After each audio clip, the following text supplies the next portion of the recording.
Hey guys, AK John here. Welcome back to another episode of Adventures in Kalashnikov. We have a really special rifle to show you guys today. This is the Polish Milled WZ60 KBK. This one is chambered in 7.62 by 39, and it was primarily built to be a grenade launching rifle. So it's got a lot of cool features, a lot of interesting details, and we'll take it over to the bench and we'll show you guys more. We'll give you guys the specifics, the breakdown, and show you everything we know about the KBK. All right, guys, here we are at Appalachian Gunworks doing some video footage for Adventures in Kalashnikov, and we had the opportunity, thanks to the customer, to allowing us to make this video on this really cool built Polish rifle. This guy is a 1963 model KBK. It's milled AK-47 Type 3, and it's got a lot of cool features. So this guy was re-welded. We have the original rear stub, the original front stub, and the center section was a donor Tortort receiver from the guys over at Tortort. Thanks to those guys for helping us out with their really nice Type 3 receivers. Yep, and it was re-welded, and now it's ready to go. So some of the unique features about this rifle, we'll start from the front. We have the front sight block, which is definitely Type 3 style. And we don't have the front sight block pinned yet. And we don't have the plunger in yet because we haven't test fired. We're going to test fire this guy today, and then we'll drill and pin it and put the plunger in. Usually it's called a detent, but this guy has a plunger. I'll show you why in a minute. So moving back, look at this beautiful bluing job. This entire barrel and receiver were re-blued. All the other parts are original to the gun, not refinished, not touched. So I'm pretty happy with the match that we got. Turned out really, really nice. So the gas block here, as you can see, it has a valve.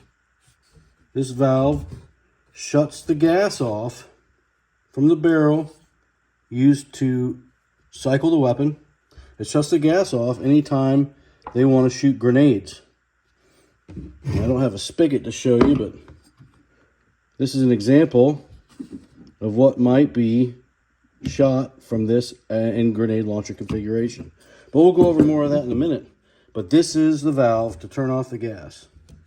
So when you're shooting rifle grenades with these, you turn the gas off, and then you install a specific blank firing magazine, because you don't want to shoot projectiles right into your grenade, right?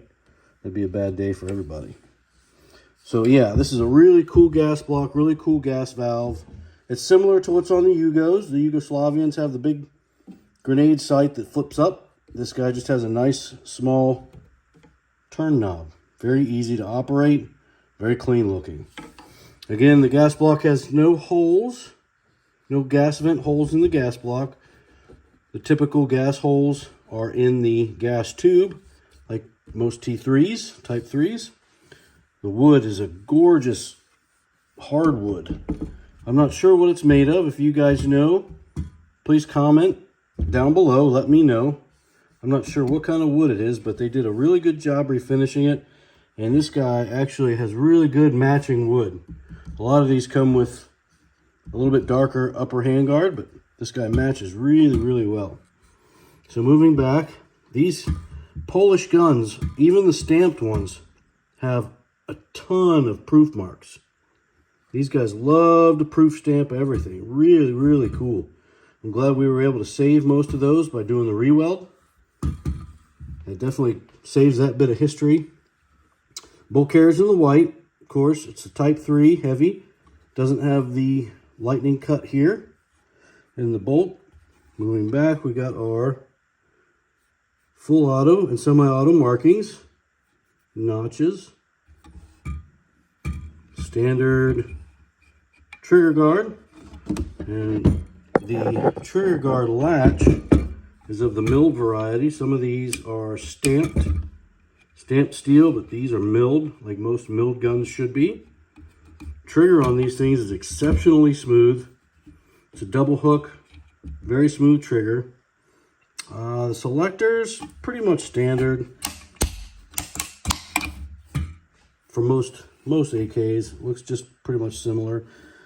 Nice, no gap here. This is what we look for when we build. Keep a nice gap here. Make sure you keep your length right. Interesting thing, these guys don't have selector stops under the trigger guard. So what in the world stops the selector from over traveling? Well, right now, nothing. So I got to install yet the selector stop. It's a pin that goes right here, and it's not a big deal. We drill a hole and we put it in. It's pretty easy. But we'll do that before we ship it out. But I wanted to make mention of it so you guys knew it was supposed to be there.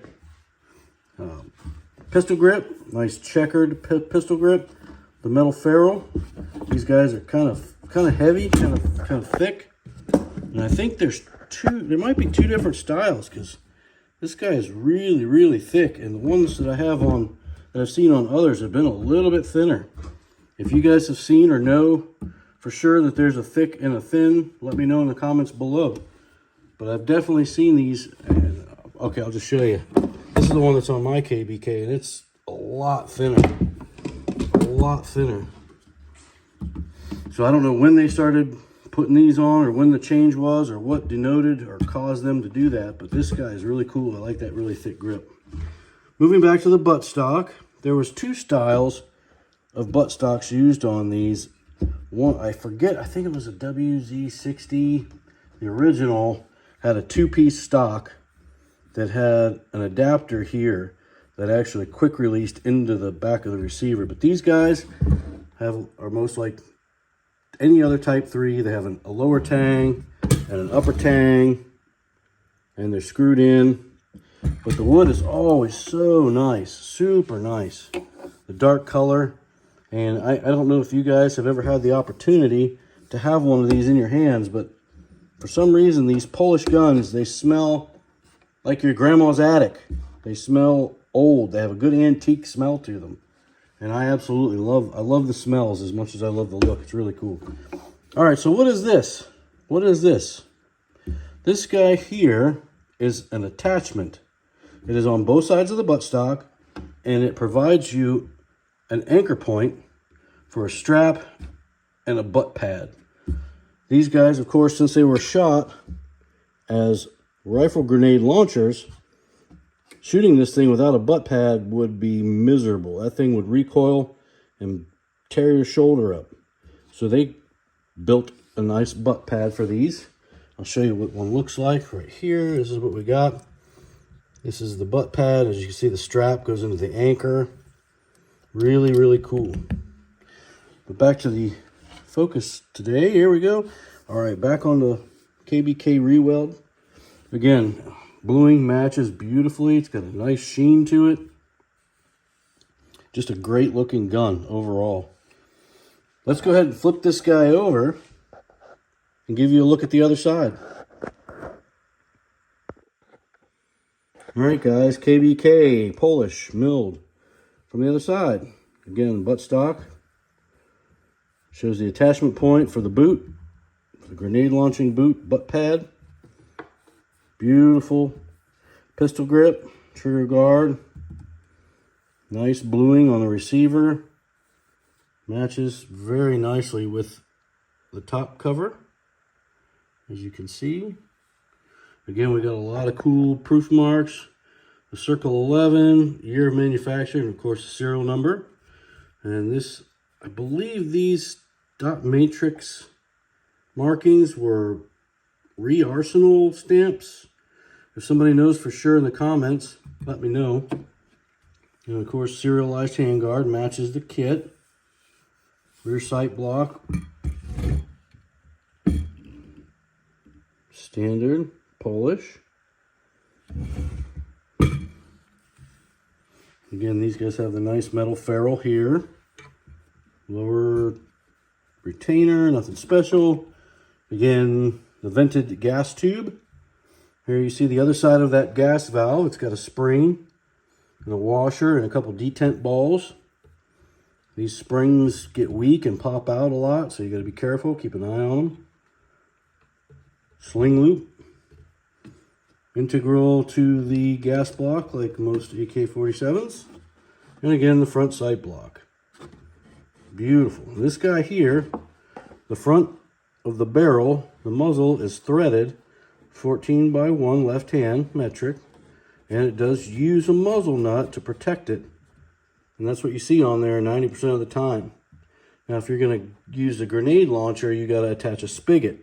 I don't have the spigot here, but I do want to show you the muzzle on these Polish guns. It's tapered. You can see that if I get it to focus for you. Yeah. So the muzzle is actually taper cut on a lathe. And I believe that helps seal the gases against in the spigot to allow for a good seal between the barrel and the spigot and the grenade launcher. And the grenade. So the grenades would come on here. You have your spigot, something like that. But yeah, it's really interesting that these guys have this lathe turn down feature here. And of course the muzzle nut, you can see there is tapered also to match. So these are definitely specific to this gun. You don't want to put this muzzle nut on another AK, and you don't want to use this barrel without this muzzle nut. It won't work. But yeah, really cool, interesting stuff. Nice fangs for the bayonet. Of course, the Type 3's never had a bayonet lug on here. The bayonet wraps around the gas block, which I'll show you here in a minute. But yeah, this is just an overall beautiful, beautiful KBK. This guy's going to be getting ready to go home hopefully in the next day or so, and I wanted to get a video real quick and show you guys some of the features. Alright, so now let's take a look at another KBK just to give you an idea of all of the accessories that can go on this thing.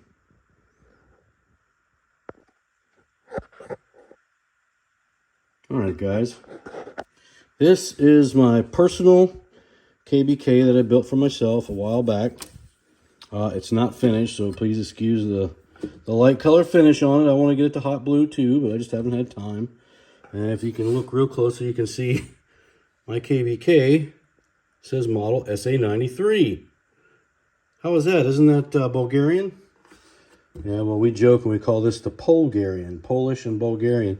I use the Bulgarian back half or center section and use the Polish front and rear sections. But yeah, it looks cool. It'll work good. Once I hot blue it, you'll never know. But what I wanted to show you on this guy was, again, this grenade launching butt pad boot. This guy's really squishy in the back. A lot of times you get them and they're all wrinkled up from heat or wear. And these straps sometimes will tear. I believe some of those are available still if you need them. But they're really cool. Moving forward, again, this is the proper blank firing magazine. I believe these held 10 rounds. If you look inside, it's got this block right here in the front of this that prevents a full-size 7.62 by 39 cartridge from actually going into it. So you can't accidentally put the wrong ammo in this cartridge. Now you can accidentally put the wrong magazine in here and shoot grenades, but that would be a really bad day for you if you didn't use the right stuff. It's hard to do that one-handed. But yeah, definitely cool. Blank firing magazine, butt pad. Next up, we have the grenade launcher sight. These guys came in two different styles.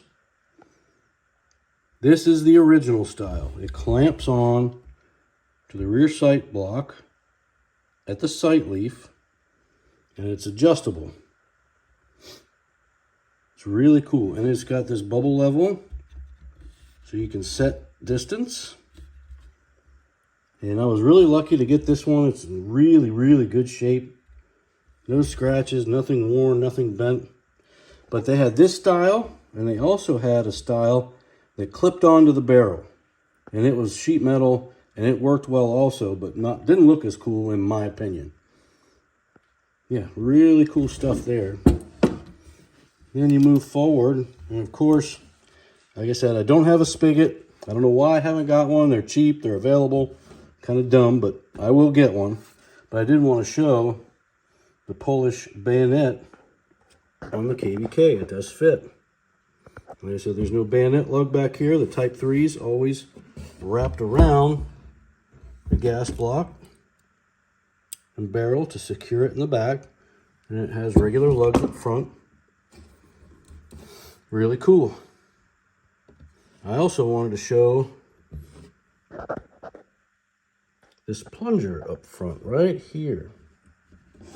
Normally this is just a straight detent to keep things from moving, but once you put the spigot on here, this guy actually helps hold it in place.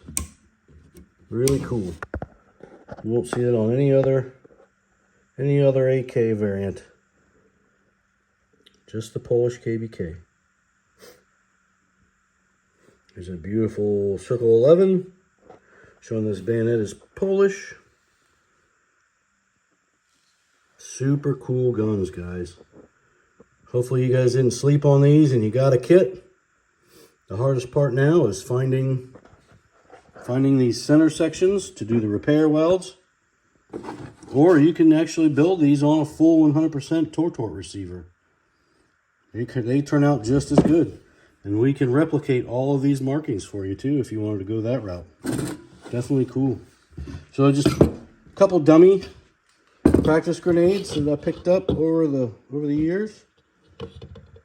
These would be some of the types of grenades that these guns would shoot. Each of them have different purposes. Man, how cool would it be to shoot these? Even just for practice. But yeah, very, very, very cool. The Polish KBK. Alright guys, well that's going to about wrap it up for today's episode. Again, I want to thank this customer for allowing us to document this.